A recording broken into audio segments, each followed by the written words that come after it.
नमस्कार। कभी सोचा है कि हमारी धरती पर जिंदगी कैसे है, जबकि बस कुछ ही ऊपर स्पेस में सब कुछ एकदम खामोश और बेजान है। आज हम इसी पहेली को सुलझाएंगे। हम बात करेंगे पृथ्वी के वायुमंडल की, जो यूजीसी नेट ज्योग्राफी के लिहाज से एक बहुत बहुत ज़रूरी टॉपिक है। तो वो कौन सी अदृश्य ढाल है जो हमारे प्लैनेट को बचाती है? जी हाँ, ये है हमारा वायुमंडल।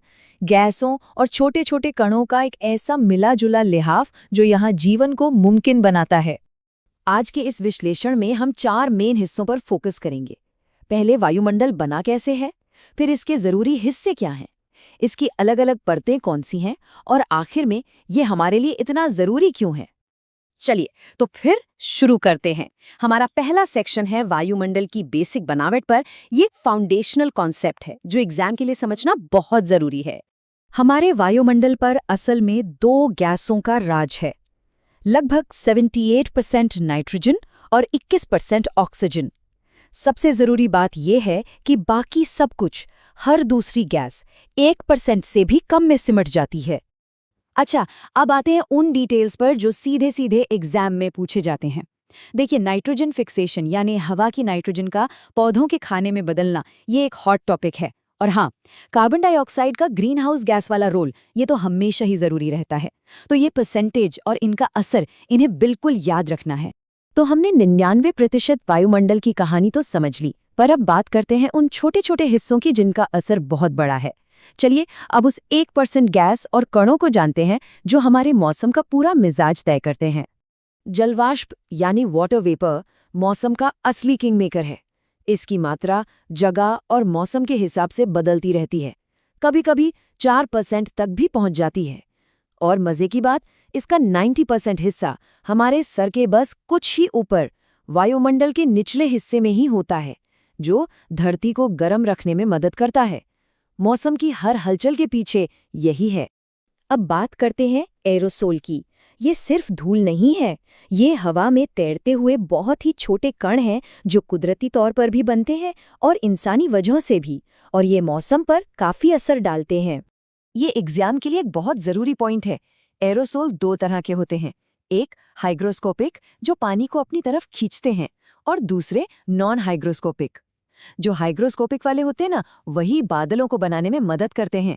इन्हीं के चारों ओर पानी की बूंदें जमा होती हैं। तो अब तक हमने ये जान लिया कि वायुमंडल में है क्या क्या। अब चलिए इसकी बनावट को समझते हैं, मतलब इसकी लेयर्स या परतों को। ये यूजीसी नेट का एक कोर टॉपिक है, तो ध्यान से समझिएगा। इसे याद रखने का सबसे आसान तरीका है वायुमंडलीय सीढ़ी। जमीन से शुरू करें, क्षोभमंडल, फिर समतापमंडल, मध्यमंडल, तापमंडल और सबसे ऊपर बहिर्मंडल। एग्जाम में इन परतों का क्रम कई बार पूछा गया है, तो ये ऑर्डर बहुत जरूरी है। हम सब ट्रोपोस्फीयर यानी शुभ मंडल में रहते हैं। ये सबसे निचली और सबसे घनी परत है। बस एक बात गांठ बांध लीजिए, मौसम की सारी घटनाएं, बारिश, तूफान, बादल, सब कुछ यहीं होता है। और हाँ, ये भूमध्य रेखा पर ज्यादा मोटी होती है। क्षोभ मंडल के ठीक ऊपर है समताप मंडल या स्ट्रेटोस्फियर। यहीं पर हमारी रक्षक ओजोन परत है, जो सूरज की खतरनाक यूवी किरणों को सोख लेती है। और इसी वजह से यहाँ एक अजीब बात होती है, ऊंचाई के साथ तापमान घटता नहीं बल्कि बढ़ता है। ये क्षोभ मंडल से बिल्कुल उल्टा है, और एक बहुत कॉमन एग्जाम क्वेश्चन भी। सोचकर देखिए, ओजोन की परत कितनी नाजुक है। सीएफसी से निकलने वाला क्लोरीन का सिर्फ एक एटम ओजोन के 1 लाख से ज्यादा मॉलिक्यूल्स को तबाह कर सकता है। ये फैक्ट मॉन्ट्रियल प्रोटोकॉल जैसे टॉपिक्स के लिए बहुत जरूरी है। अगली परत है मीसोस्फेयर या मध्यमंडल। यहाँ तापमान फिर से गिरने लगता है, और गिरते गिरते ये हमारे वायुमंडल का सबसे ठंडा हिस्सा बन जाता है। सीधी सी बात है, अंदाजा लगाइए कितना ठंडा। मध्यमंडल के ऊपरी हिस्से में तापमान -130 डिग्री सेल्सियस तक पहुंच सकता है। ये तो अंटार्कटिका से भी कहीं ज्यादा ठंडा है। मध्यमंडल के ऊपर आता है थर्मोस्फीयर यानी तापमंडल। यहाँ सूरज की गर्मी से तापमान 1200 डिग्री सेल्सियस से भी ज्यादा हो जाता है, पर हवा इतनी पतली होती है कि वहाँ गर्मी महसूस ही नहीं होगी। है ना एक मजेदार विरोधाभास। थर्मोस्फेयर ही अरोरा का घर है। वो जो खूबसूरत रंगीन रोशनी आसमान में दिखती है ना, वो यहीं बनती है जब सूरज से आए पार्टिकल्स हवा के मॉलिक्यूल्स से टकराते हैं। अरोरा एक जरूरी कीवर्ड है, इसे याद रखिएगा। और आखिर में है एक्सोस्फीयर यानी बहिर्मंडल।